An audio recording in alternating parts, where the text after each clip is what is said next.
most of the times that we do this, we have restreams on YouTube. Hello, everybody. Welcome, welcome, welcome to the Mike Lead Aspires session today. I am Mary Cheney, of course, and have a special guest with us today on the mic with us. But if you're joining us out there on YouTube, please don't forget to like and subscribe to our channel. I've been trying to get you guys to subscribe for 2 years now so we can monetize this YouTube channel. And y'all suspect, Uh we don't get the necessary support, even though I know they're watching because I see the streams, but Yeah, nobody wants to. yeah, Yeah, I account. see the data. What's going on? I think you guys need to go ahead and like and subscribe as you're watching. But again, we are coming up to the end. Can you believe it? It's almost the end of the year. Mhm. This, I think we might only have two, maybe one or two more sessions left of this series. So, Oh, but really? I Okay. appreciate, yes, for the year. We usually, I don't run content, or try my best not to run content in December. Just Yeah, before, from between November, I mean Thanksgiving and through the yeah, end of the holiday year. season and all. Yeah. Yeah, Mhm. yeah. So that's why it becomes okay. I think we have maybe two. But Yeah. appreciate you joining us today, Aliyah. Today on the Mike family, we have Aliyah Seck, who is a Of course. graduate of the Mike Lead Communicators course, Mhm. and we're just going to have a little conversation. Of course, this is fireside chat style. So I'm going to let Aliyah introduce himself first before I get into my first question. Well, you know what? You can introduce yourself, and then you can go into my first question for all guests this year. Is tell us your Mhm. origin story. How did you get here? Or what for in the mic program or in overall? But how do you get in cybersecurity? This is Uh, just a conversation, right? So tell us get it. tell us who you are, your background, and how did you end up where you are today professionally? Yeah, sure, sure. Thanks, Brad. Thanks for having me. Um, and I'll start with I'm local to Boston. Been here for the past 7 years, and before that, I was in the Silicon Valley for about 10 years. Went to school in Wisconsin, lived there for about 5 harsh winters, and then went west. And I work as a senior project manager in risk and cybersecurity. I mean, obviously, risk and compliance in Pegasystems, and been there for 4 years. And one of my colleagues, Omi, whom you know, is a huge voice, regarding promoting, cybersecurity talents and things, especially on my minorities. So, talk to me about the program. So I joined. To your point, so I graduated. I was there like in June, July, after 6 months of training. So, which I highly recommend. A lot of good ideas, good experience, and things. My journey in cybersecurity, I'd say, started probably around 2011. And it's funny the way it started. So I was working in California then, big tech company. Um, so, and I was, one night I was sitting and working late night, and all of a sudden, I lost control of my laptop. So someone hacked into my laptop. So I heard about hackers before I knew this could happen, but it's never, cybersecurity then, and that was just a few years ago. And today it's just, it's like it's been a century of history that happened in between because I was never trained into phishing or any of that kind of stuff. So, and I was a program manager and I'm working in data operations and things, but I believed it. You believe when you see things. And the guy took over my laptop and then he started like shutting down things and I saw new black screens and weird stuff. And this was at nighttime, and I was on VPN. So I freaked out. I was like, okay. So I tried to press down the power button to power down. I was like, oh, something happened. I don't know what it is, but I feel like someone is in my, because I could see the cursor going around and things moving. And I had no idea. I didn't have any idea on how that happened. So powering down didn't work. So I thankfully I had one of those old Lenovo's, so I pulled out the battery, and I was there like breathing hard. I was like, okay, something really bad happened. I don't know what it is, but I don't like it.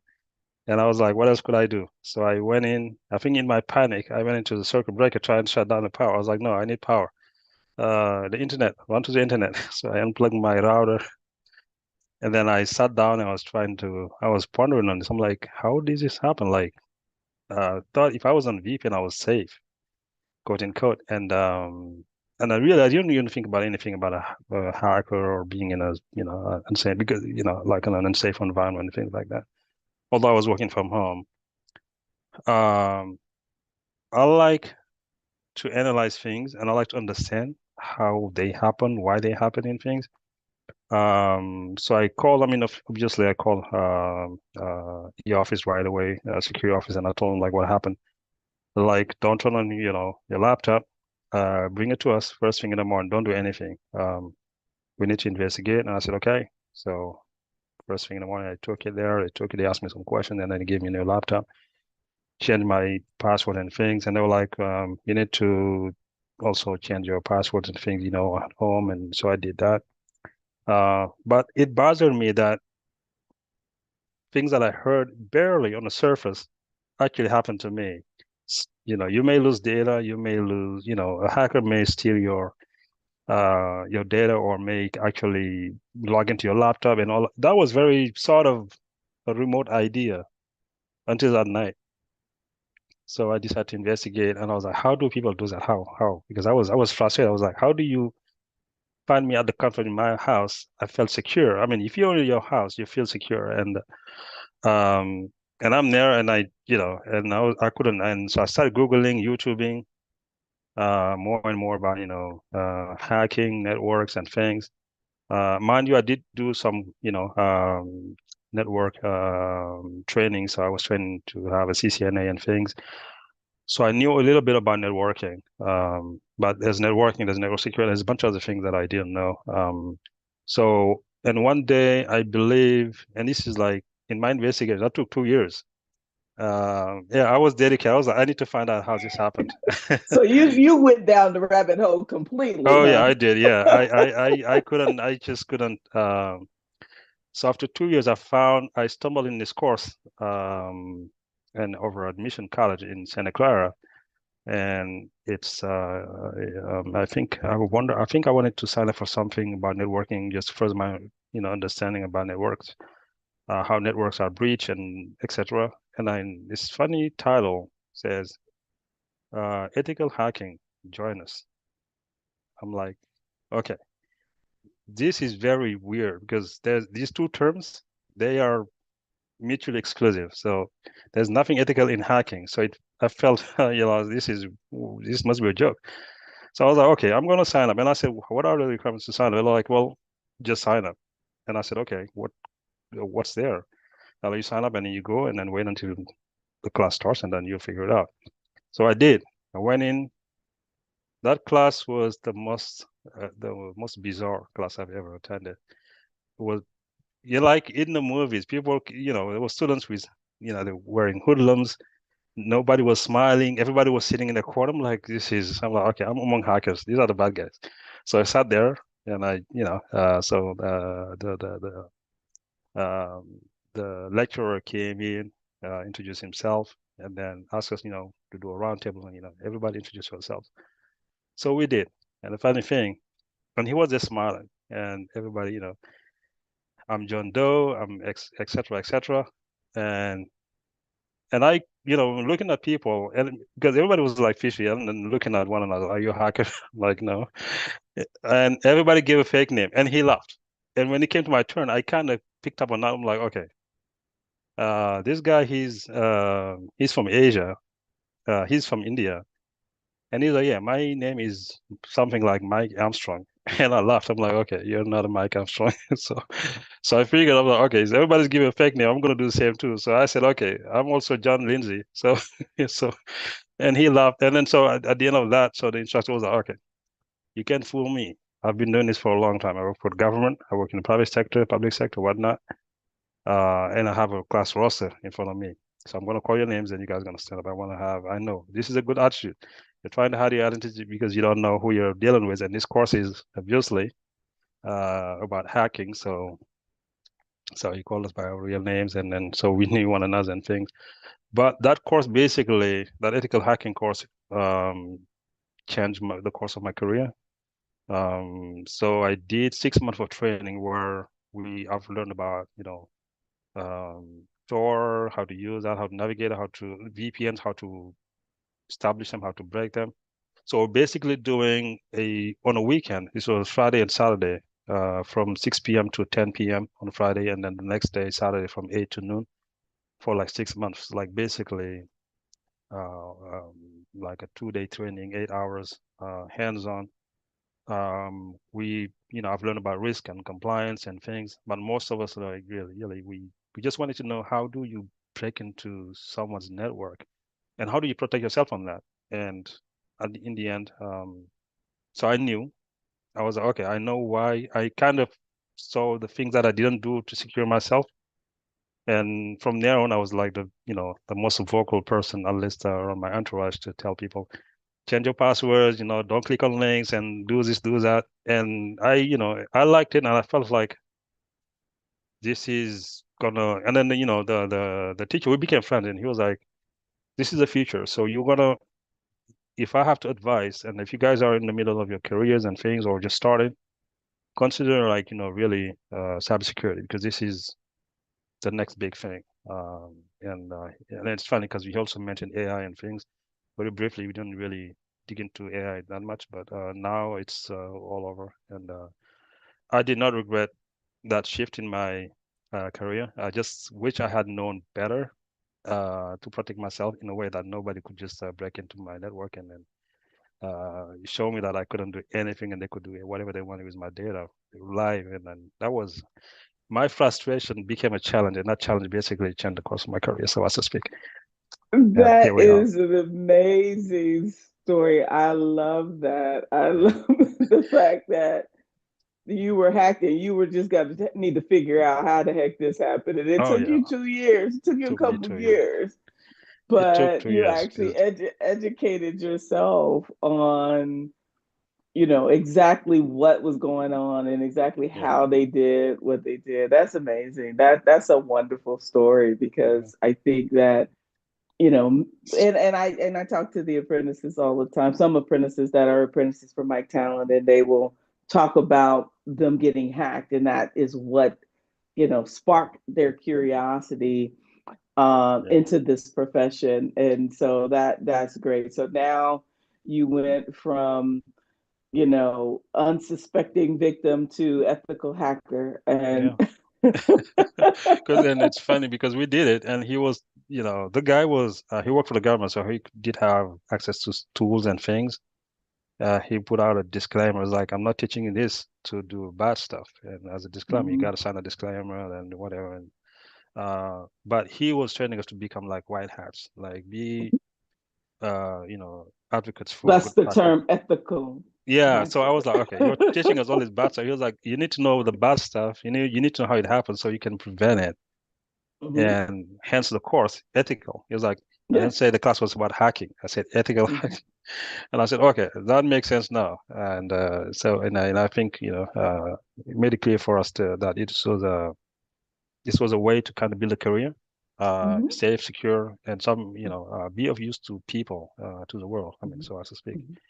Um, Yeah, you you know, can't catch a criminal if you don't know what the yeah, you got to criminals be a little do. bit of a criminal. Yeah. So Yeah, got the well, I mindset. mean, you have to at least think like one. And even, It's true. pen testers. I said you can't be a good pen tester if you don't know how to defend the network, right? You're talking Exactly. offense and defense. Yeah, And so depending upon where you are, you have to understand what the other team is doing in exactly. order to be able to battle it. So that's great. So you are in risk management now? Are you still in risk management, or are you do any hands-on technical stuff, or what would you Not say your day-to-day looks like? not so much of technical. I would say risk management, and coupled with compliance. Mm-hmm, mm-hmm, So mm-hmm, and kind of rallying people around best practices. mm-hmm, Comply with we basically are the police in the company, and no one likes us. But yeah, talk about people to comply. By nature, we don't like to comply to rules and regulations and things. But it does impact. We were. I'm trained to see way beyond myself. Like the one, like click one, like be a victim of phishing, Mhm. and you open the doors to like the through for all the bad guys to get in the company and destroy it. So Mhm. it's the impact is not Mhm. it's not something you can toy with, right? So Mhm. and then participating into teaching people, well, not teaching, but I would say maybe influence people Mhm.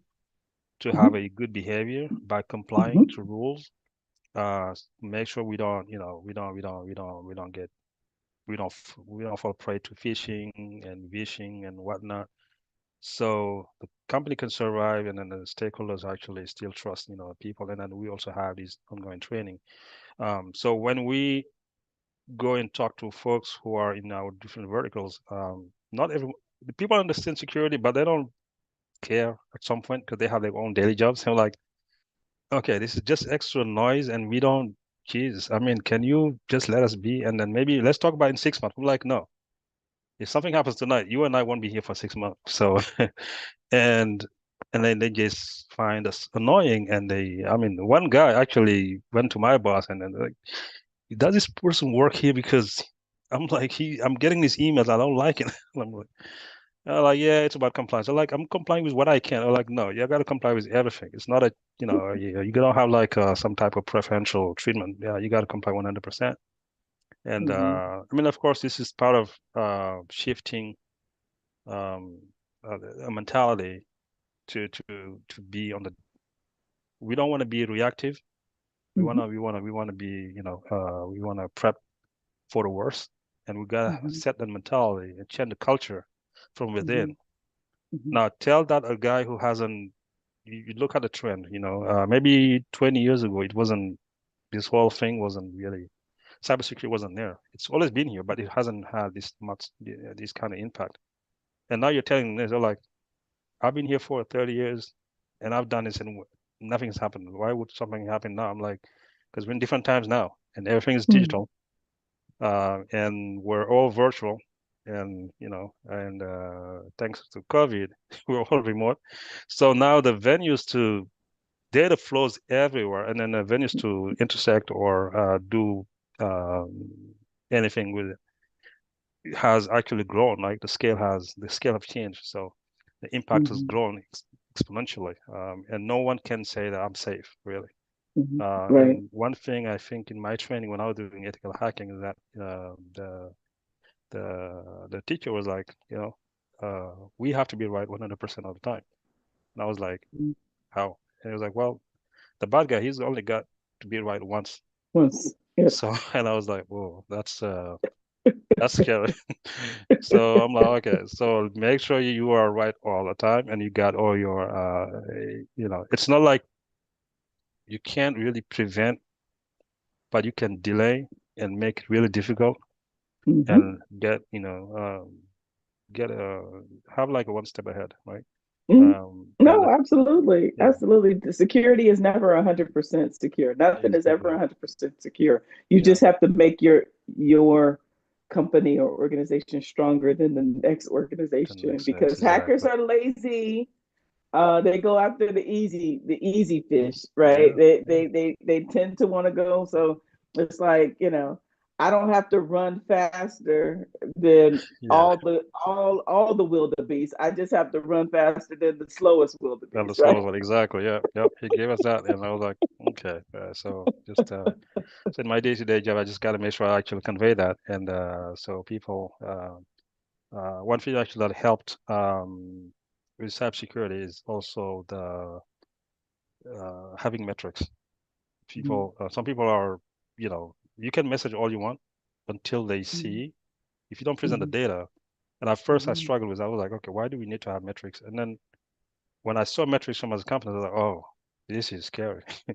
These Yeah. guys are, and then so I was asked to do part of my work is to also gather metrics data, so to see vulnerabilities and accounts and things, where attacks are originating from, the number of attacks per day, per second. So when I saw that data, I became very much not tolerant about any.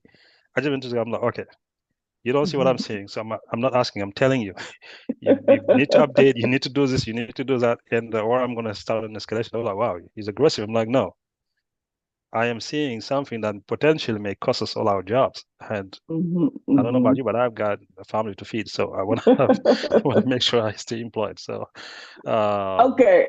yeah, Well, okay, let's go back a little bit further backwards. Undergraduate degree is in what? undergraduate degree has nothing to do with IT. I got a bachelor's in applied linguistics and translation, so it's got nothing to do with No, computing. but see, that's the thing. Okay, so these sessions are about, and many people are looking to transition, right? So Yeah, it's more so about explaining the story or telling your story and said, I have a traditional background. I have the information, I have an IT degree, and it progressed into cybersecurity. But a lot of people question whether or not they have what it takes to be in this profession. So I like to draw out the attention that everybody's not coming from a degree in IT or a mhm, degree. I mean, if anything, from the beginning of our conversation, what it takes is the understanding that your effort, or even not letting that bone go, being stubborn, or yeah, and going down yeah, that rabbit hole, yeah, played more of an impact or role in your career yeah. than what you started out with. Right. I honestly, if I think if I met again my previous colleagues in my after I graduated, so I went to school in, of course, for my undergrad. That was in Senegal, which is where I'm from originally. Then came here for grad school in Milwaukee, so where I had a master's in project management and translation. So when I first started, actually, I was doing that translation work for software only and networks. So I was working, for a multinational for about a year. Then I was um, in Milwaukee. Then I got an offer to move west in the Silicon Valley, and so I went there, worked for this big network company. I don't know, can I say the name or no? It's up to you. Okay, worked for I mean, Cisco. this is on it's on YouTube, so I mean, Okay. if I can go to LinkedIn and figure it out, I You'll mean, it's find fine. it. Yeah. So work for, I wasn't sure if how the format would allow it, but yeah. So work for Cisco Systems for about 9 years, and so that's where my career kind of shifted because there I was it's a tech company. I wasn't much of a techie, but I knew. I mean, I knew a little bit, and so from there they have the Cisco Network Academy, which I signed up for. Like I said in the beginning, I like to understand what I'm doing. I like to know how stuff works.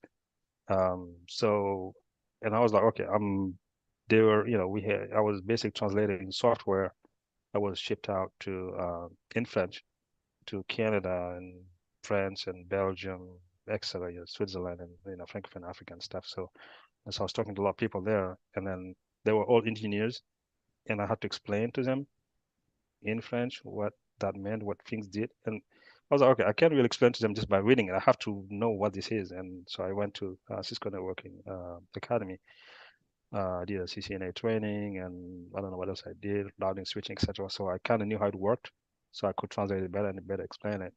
So Mm. did that, didn't have any computer science degree. Um, but then the networking academy basically gives you the tools. So you understand, you can, and I realized I could do this too. From there, it never occurred to me I would do anything in cybersecurity. It wasn't even in my head until that night. So I'm working there and I got promoted from project manager to program manager. So I had a portfolio of tools and things, and I was mostly dealing with data. Mm. So I was doing a lot of data localization, etc.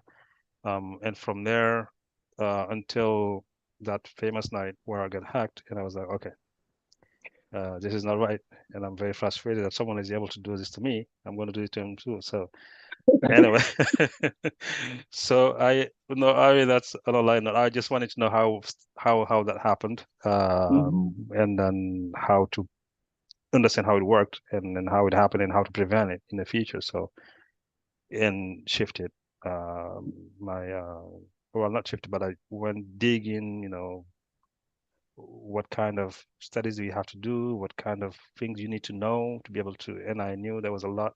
Part of it was knowing networking, part of it was coding, etc., etc. But I didn't have the background, so I felt intimidated to do the shift. I'm like, okay, this is not maybe for me. But then the ethical hacking course made a just basically was basically my 180. I was like, okay. I went from being not technical to understanding exactly how Linux worked, how operating systems worked, and then we were doing stuff and building our own VMs and pen testing live, coding. And so if you put the work, you put in the work and the effort, and then most important, be curious, right? So I was very curious. Mhm. I was like, okay, how does this happen? Like, it's not an iRobot that just did this to me. It's a human being behind the machine. So if they're Mhm. able to do this, I should be able to do that too. So that's the mentality I had. So And you went from a linguistic specialist to a multi-linguistic hacker. That's basically what we got going on here, right? yeah, So yeah. you can hack people in multiple languages is what we're talking about here. Is that Well, I'd say maybe two, but at the end of the day, the programming is just one language of its own. So it's got different language, but so you get to but know social engineering though, when we start talking about how hackers ooh, do what they do, social right? If engineering. That's you could actually literally be a hacker, social engineering people in multiple yeah. languages, which Oh is yeah, a I can. it's a very rare skill. Okay, I'm not trying to give you a new job opportunity. I'm not. It's just fascinating to me. I yeah. I I I can't say what I did, not bad, but I've seen situations where I could take advantage because Mhm. it's scary. You get the training, your perspective changes, like the things that you can do, and then the fact that we were also taught that the human being is the weakest element in the chain, Mhm. and that the most of the exploits are really through social engineering and things, and then you can volunteer doing a lot of stuff without even knowing. So if you gotta take it, you gotta be responsible for the information you receive and not paranoid or have people be paranoid about you because that's not good either. But Mhm. it opens your eyes. I'm like, okay, situations happen. So this is a situation where I could actually volunteer my information without knowing because I was trying to be nice. Mhm. Getting, getting, getting to work, opening the door. Someone's, hey, hold it. I've got my hands full. You're like, oh, why not? Let them in. Barge in, let them in. And I'm like, okay, I'm being nice. You're killing us because you don't know who you just let in.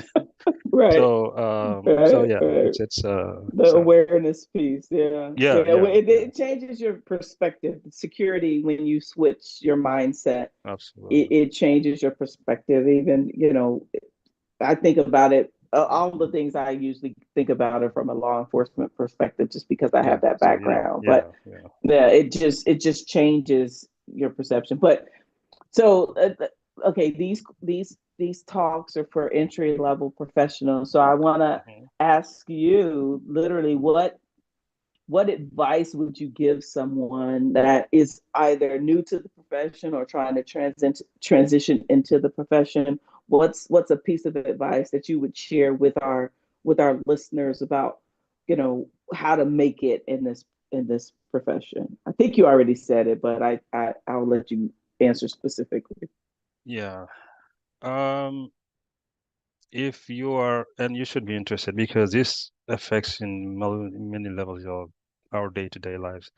Um, get get the training. You can learn things in YouTube and whatnot, but there are things that only people who have the experience actually can tell you.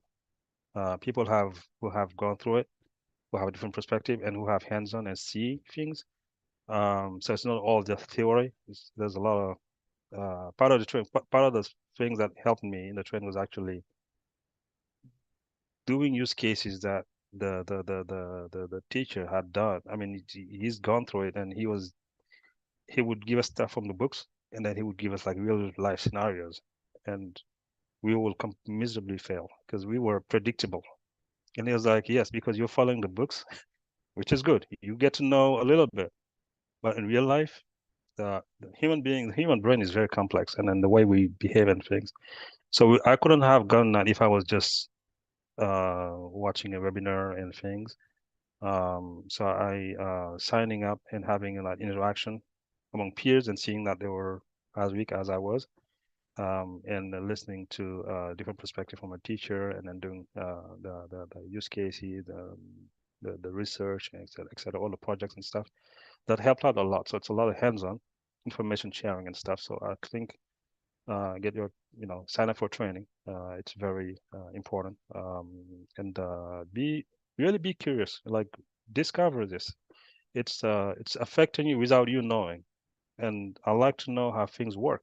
It's important. So be curious about it so you can learn, not just learn to, to get a degree or certification, which anyone can do, but learn to get the knowledge in. So it's, you can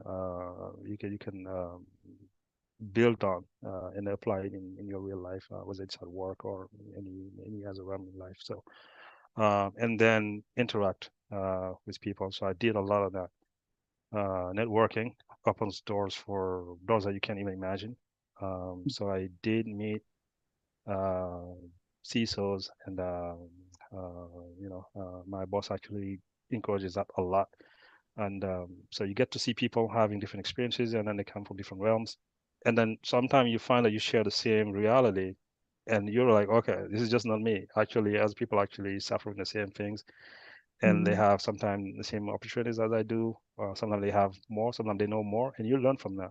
So you Mm-hmm. get the trainings, network with people, and be curious, right? Uh, do your research, and pass certification because they are different. And also find by doing the training, you'll eventually find your niche because cybersecurity has expanded so much in the past few years. There are different specialties, right? Whether you want to be on the tech side or whether you want to be on the on what I call the ops side, whether it's risk management and whatever. So you can Mm-hmm. have all that. You have different venues, but I could my eyes were open to that because I did a training. So I was like, okay, oh, uh, it, 6 months doesn't give you everything you need, but it gives you enough perspective to know, oh, this is Mm-hmm. what I want because I really excel in this, and I can go into risk management or compliance, or I can get into pen testing, or I can et cetera, et cetera. So, and Mm-hmm. then find your way, and then just get more exposure, and then go from there. Yeah. Okay. Well, that's good. So, I mean, switching gears here and talking about career challenges because we all know we go through and become sometimes we get into spaces that we're often the only, right? So, Mhm. even not necessarily your current role, but because we know Omi, but in drawing on your career in regards to challenges as a minority leader that you have faced, is any story come to mind in regard that you could pass on knowledge or something that you've learned as not only are you a minority but you're from Africa, right? So you Mhm. came over here and now incorporated into this crazy experiment called the United States. Yes. And so what if any challenges have you seen or you've watched others face just by being a minority in a very white male dominated space? It's a very good question, and it's question to ponder on day in, day out. You will never find perfect anywhere.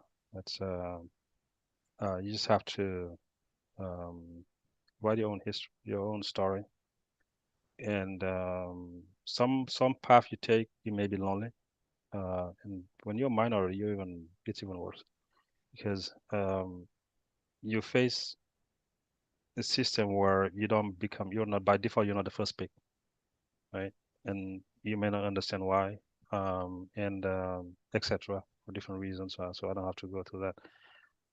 But bottom line is, um, it's it's a fight. You gotta fight for your own ambition. You gotta want something for yourself, something good, and you can't. If I listened to something yesterday, was that the yesterday or I don't know, through TikTok, and this guy is like, uh, winners never quit, and quitters never win. I was like, oh, that's a good reminder. So, Mm-hmm. you can't. It's not easy, Mm-hmm. but you got to think about it. So anything that's good is not going to be easily gained. So you're going to have to put in the effort. You're going to have to read. You're going to have to, read, train, network. I don't know, all these things. Come out of your comfort zone. Because I wasn't comfortable doing the switch. I was like, what am I going to do? Is this a right track for me? And um, paying for that course, that ethical hacking course, I paid out of pocket was expensive. And I was like, what am I doing? This is what I know. I should just stick to that.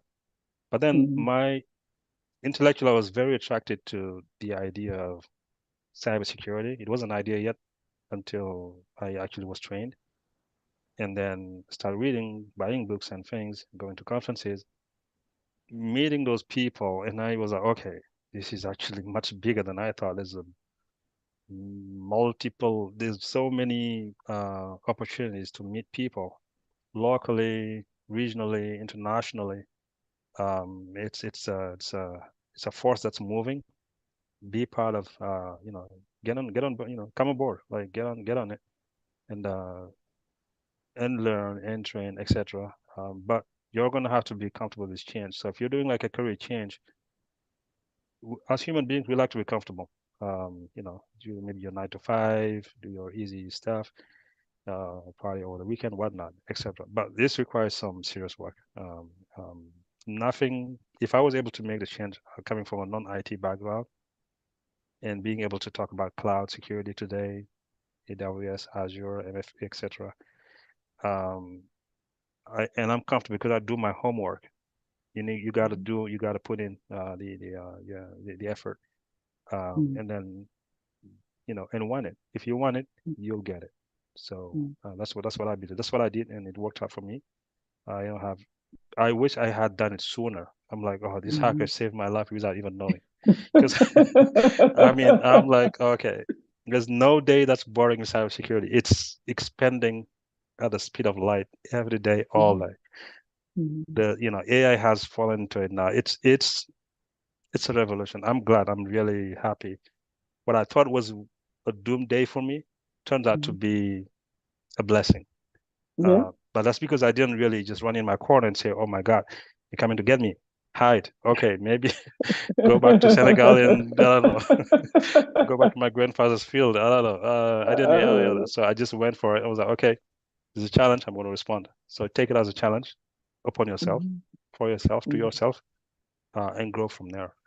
Try and achieve things, and that's I like to achieve things, milestones, set up a goal, and talk to people who have been there and mhm, learn their stories, and then you will see that it will give you cues, and it will also give you the courage to summon what you need to do to go into the next step. So that's what I believe.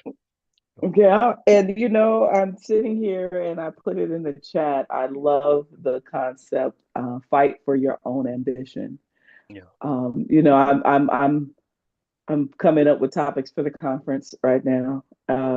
And that one might make the list, Aliyah, and I might put you on the panel in March no, because I absolutely love that thought, that phrase, right? Because we all often have to fight and we yes, can't cower, right? no, Especially when if we show that intellectual curiosity, we can't take that hit hmm, and not because it's not comfortable. We're never going to it's know not, yeah, everything. As you pointed out, cybersecurity is broad and vast, and there's always something new to learn. So hmm, you can't go into it wanting to be comfortable because this is just not a comfortable space. it's not, yeah, in in it's general. yeah, especially yeah, It's especially here where you're a you minority. cannot be It's in cybersecurity and think you're comfortable no. because you will get hacked.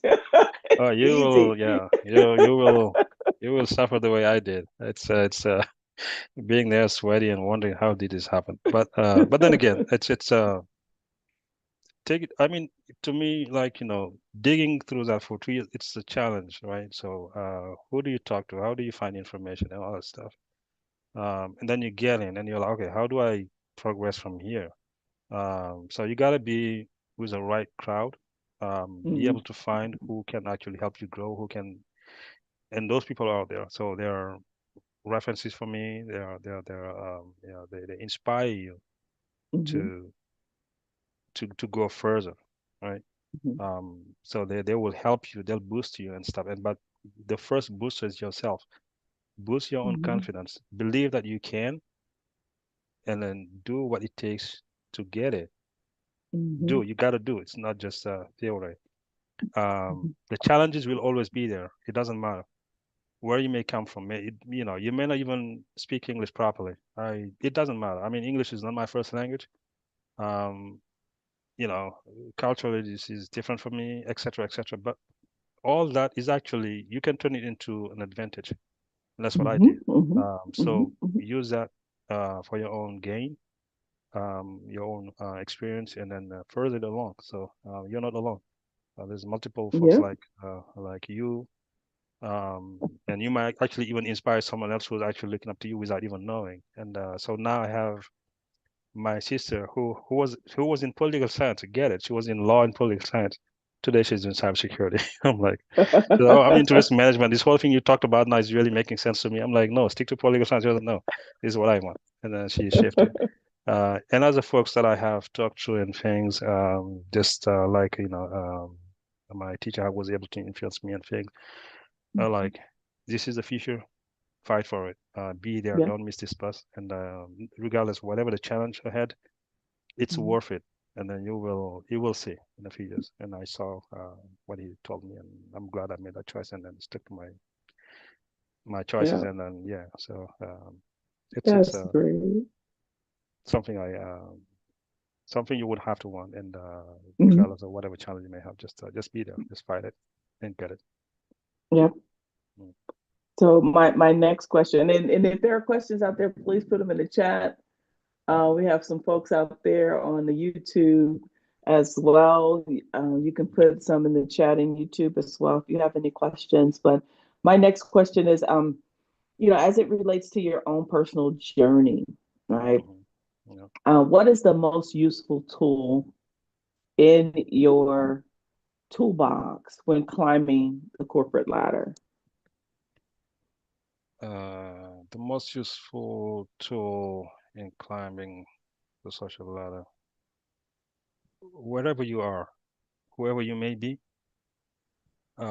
you can be the most knowledgeable person, the most expert and whatnot.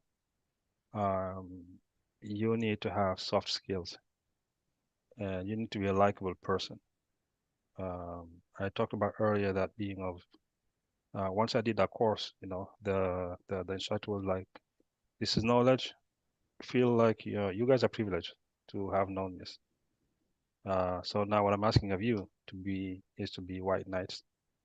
Go be of service to the world. Go train other folks. Work to uplift people the way I've done it for you. I've given you my best. We may not see again, but it was very inspiring. I was like, okay, yeah, be of service to the world, to people. That means be of service to your job, your community, etc. And if if you're not a likable person, like meaning having empathy, good manners, and things, people won't be able to. They'll just want to listen to you. They'll just shut you down. And Mm, if you're able to work on your soft skills and then couple that with knowledge, always be a knowledge seeker all the time. I feel like I will always be a student because I'm always wanting to learn and stuff. Uh, my dad was a university professor, so I grew up in a university setting. So I'm always like digging for information, trying to understand things, always learn. So couple that knowledge, soft skills. I think that's what um, helped me a lot throughout my journey. And this is, I know, if people like you, they'll do anything for you. They'll give you that one advice that may turn your life around. And so it's something that you got to work on. You got to be able to read people and then uh, be of service to people, like to your community Mhm. and things, your professors, your friends, and whatnot. Um, be ambitious and don't let anyone just put a barrier telling you this is how far you can go. Dream Mhm. big, dream crazy. Yeah. Oh, If someone yeah. said if your dream is not scary enough, then you're not dreaming. You gotta That's right. dream, yeah, and like how you say, like aim for the moon, but if you don't, Get the stars. yeah, Yeah. exactly. I'm Yeah. like, yeah, I'm like, yeah, why not? Mhm. And sometimes I'm Yeah. like, okay, I'm gonna be initiate. I'm like, oh, it must be crazy, man. I better snap out of it. Like, why not? And I'm talking to myself, I'm like, okay, I can do this. Let me. So what it Mhm. does is basically cultivate excellence in you. Mhm. And one thing I did, when I was because I had a hard time in school when I was a teenager, was just, I was like, I'm gonna challenge myself to succeed in these exams, in these things, in this field, and see if I'm smart enough to do it. And I Mhm. would take and I would do anything I could to be where I wanted to be. Mhm. Of course, meeting people have helped me a lot. Being Mhm. open, Mhm. be open, talk to people. Your greatest wealth, I think, is people. They will Mhm. help build you, and they'll share things that are useful to you to build up your career and things. So soft Yes, skills, yeah, the exactly. knowledge, yeah, Yeah. Soft skills and, well, I call them corporate survival skills.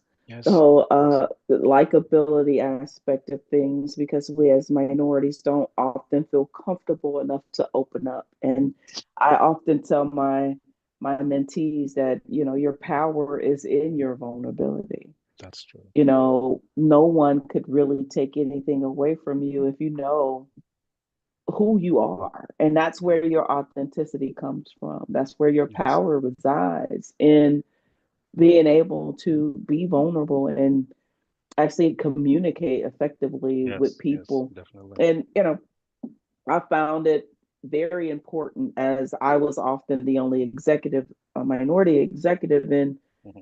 every role that I had placed, especially black female. There were females, but the only black female executive often in those spaces. I felt the need to educate, Yes, right? yeah, Because for me, it was okay. So if I make it okay, if I normalize, if I break down the stereotypical idea of what a black woman is, and mm,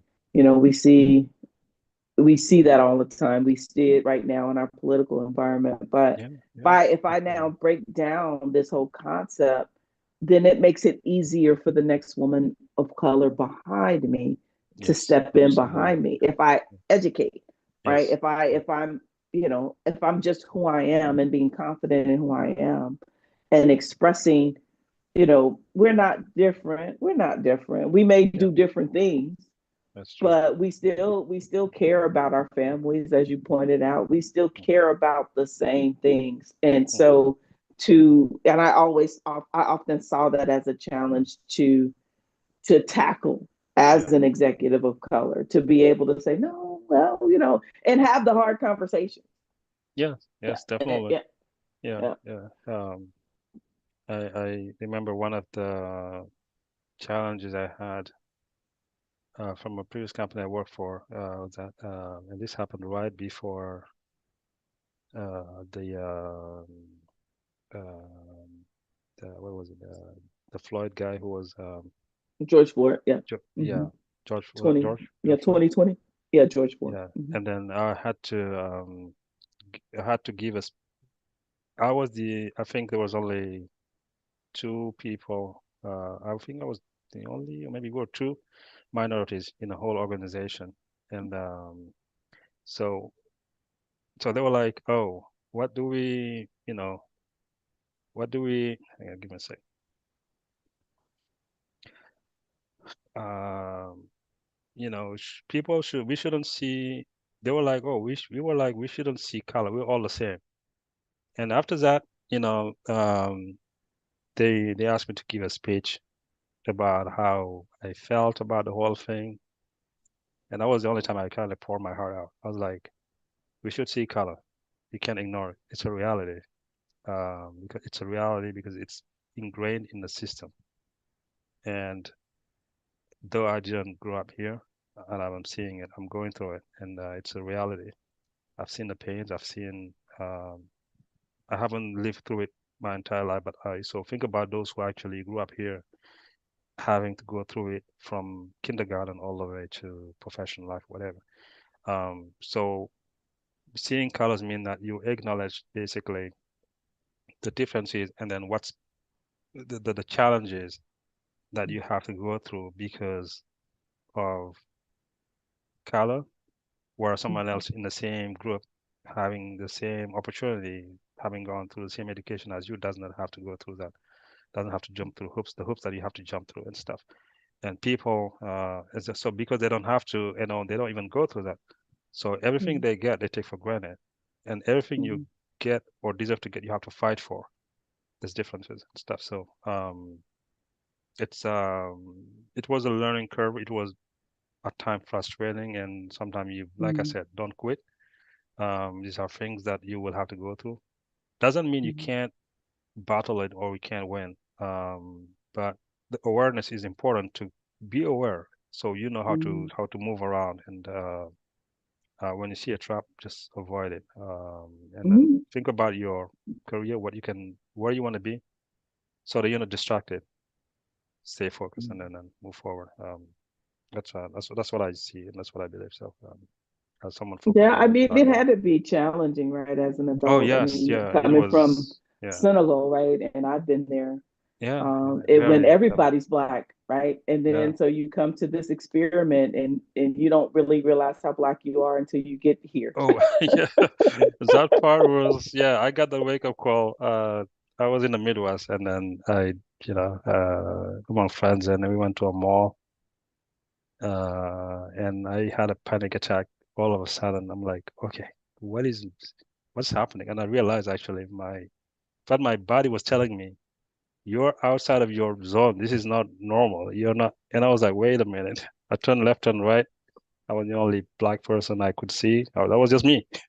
And everybody else was. And I was like, okay, guys, I want to go back to my room. I was, on campus, and so they understood. They were like, okay, wait, no, don't worry. But it's something that you have to live it to understand it. And Mm-hmm. so, I was like, okay, this is a reality. I have to deal with this. But that doesn't mean I'm going to quit school or just Mm-hmm. stay in my room and not talk to anyone. No, it's a reality. I understand it. I'll take it as an information and I'll move along with it. And so it wasn't like Mm-hmm. a stopper for me, but it's been a challenge, I mean, to be honest. Yeah, I've had several of those, and I can tell a story, which I won't, because we have a question about being in the FBI and going to a particular city in the Midwest and not seeing a person of color at all. It got to the point where I was there for several days and I started counting the number of people of color that I saw outside of the of this near university. And but I had a gun on me, so it was a different type of feeling Feeling, yeah. because Yeah. you come get these problems if you want to. Yeah. But Yeah. all right, we do have a question. Okay. Which is more important when trying to break into cybersecurity, soft skills or tech skills? Elaborate on it, please. I will let you answer this question Yeah. from your perspective, and then I'll chime in. Yeah. So from my perspective, I'll go back to what I said earlier. So I had to do the training to understand how things work. I had to do boot camp 6 months. And to me, get the knowledge. The soft skills is more like how you navigate your world, especially the corporate world, right? It's very complex. It's got a lot of things that you have to go through and things, depending on where you work, who you meet, etc. You can't, knowledge is power. You gotta have the knowledge. You got get the knowledge. it will determine how and where you go.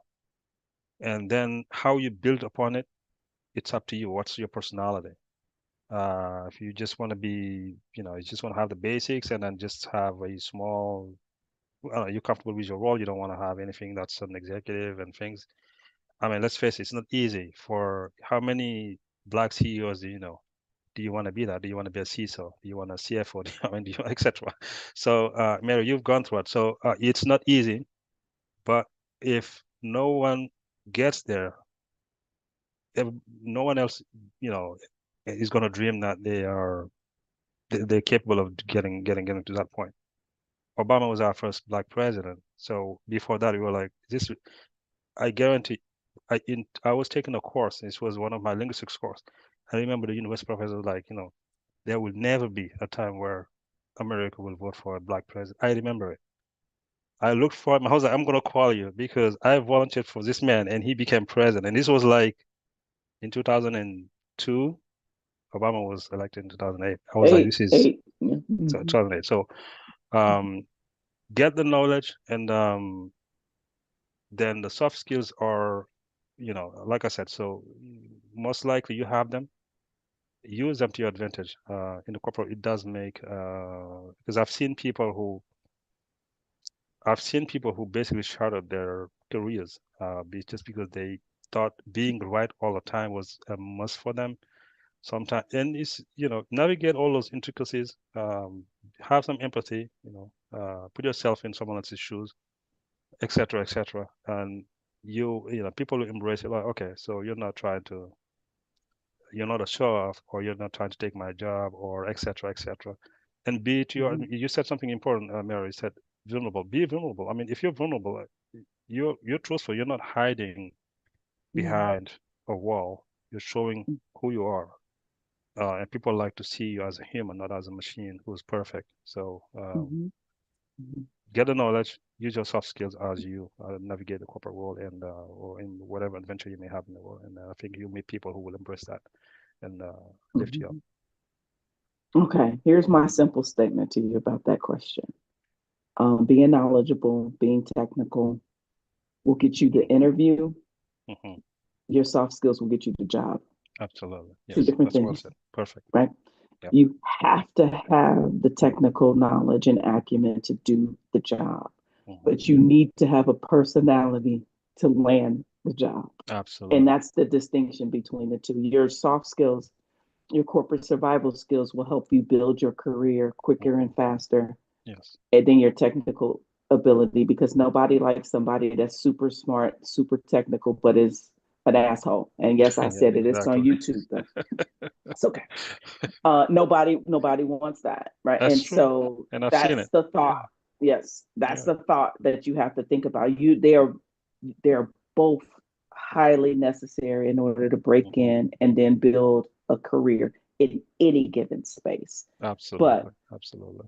your technical skills will get you the interview, right? Absolutely. But you Yes. got to Yes. land that job. You got to land that Perfect. job.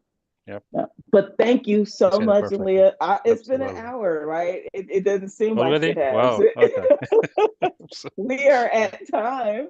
not And flew I by. thank you for coming out and joining us on the mic. And I Yeah. actually look forward, as I now Pleasure's play mine. matchmaker with the topics of the conference and the speakers. I look forward to meeting you Yeah. in person. Thank you guys out there for joining us on this Friday Absolutely. before Halloween. Yep. And we care and love you. We'll see you in a couple of weeks. And you guys have a great weekend. All right. Thanks a lot. Thanks, Mary. Thanks, everyone. All right. Yeah, cheers. Bye. Bye.